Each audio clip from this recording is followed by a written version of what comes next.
আসসালামু আলাইকুম। আশা করি সবাই ভালো আছেন। আজকে কথা বলবো সেই ধর্ষণ মামলা নিয়ে। ধর্ষণ মামলার অন্যতম আসামি নাইমের বান্ধবীর সংখ্যা শুনে অবাক গোয়েন্দা কর্মকর্তারা। রাজধানীর হোটেলে ডেকে নিয়ে বিশ্ববিদ্যালয়ের ২ ছাত্রীকে ধর্ষণের ঘটনায় চাঞ্চল্যকর তথ্য বেরিয়ে আসছে। রিমান্ডের প্রথম দিনে মামলার অন্যতম আসামি নাইম আশরাফের কাছ থেকে চাঞ্চল্যকর তথ্য পাওয়া গেছে। সূত্র জানায় রিমান্ডের প্রথম রাতে জিজ্ঞাসাবাদে মানসিকভাবে ভেঙে পড়েছে নাইম আশরাফ। গোয়েন্দা পুলিশের একটি সূত্র জানায় তার বান্ধবীর সংখ্যা কত এ বিষয়ে জানতে চাইলে নাইম আশরাফ ২ শতাধিক বান্ধবীর কথা উল্লেখ করেছেন।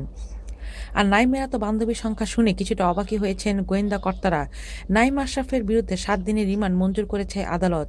বৃহস্পতিবার ঢাকা মহানগর হাকিম এস এম মাসুদ জামান এই রিমান্ড মঞ্জুর করেন। মামলার অন্যতম আসামি আপন জুয়েলার্সের মালিকের পুত্র সাফাত আহমেদ ও তার বন্ধু সাদমানকে কারাগারে প্রেরণ করা হয়েছে।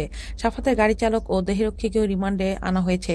এরই মধ্যে সেদিন রাতে ধর্ষণের অভিযোগ আনা মেয়ে দুটির কিছু অশ্লীল ছবি ফাঁস হয়ে গেছে। ছবিগুলো দেশের একটি গণমাধ্যমের হাতে এসেছে। সামাজিকভাবে হেয় করতে মেয়ে দুটির ছবি সামাজিক যোগাযোগ মাধ্যমে ছেড়ে দিয়েছে কেউ কেউ। ছবিগুলোতে ধর্ষক সাফাতের সঙ্গে বেশ অন্তরঙ্গ সময় কাটানোর ছবিও রয়েছে। এদিকে এই দুই তরুণী ধর্ষণ ঘটনা নিয়ে সোচ্চার হয়ে উঠেছে সারা বাংলাদেশের মানুষ। পাশাপাশি চর্চা হচ্ছে ধর্ষক নাইম আশরাফের সেলফি নিয়ে। বিব্রতকর অবস্থায় পড়েছেন শোবিজের অনেকেই। তেমনই একজন ছোট ও বড় পর্দার তারকা মৌসুমী হামিদ। এ নিয়ে মুখ খুললেন অভিনেত্রী।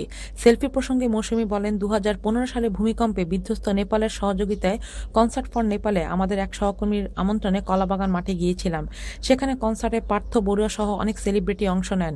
এই সময় ছবিটি তোলা। কারো চেহারা দেখে তো ভালো মন্দ বোঝা যায় না। তবে সম্প্রতি ধর্ষকের সঙ্গে ওই ছবি নিয়ে অপপ্রচার করা নিয়ে আমি খুবই বিব্রত। তিনি আরো বলেন, নাইমের সঙ্গে ওই একবারই আমার দেখা হয়েছে।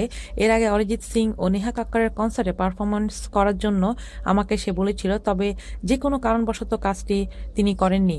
আজ এ পর্যন্তই। ভালো থাকবেন সবাই। আল্লাহ হাফেজ।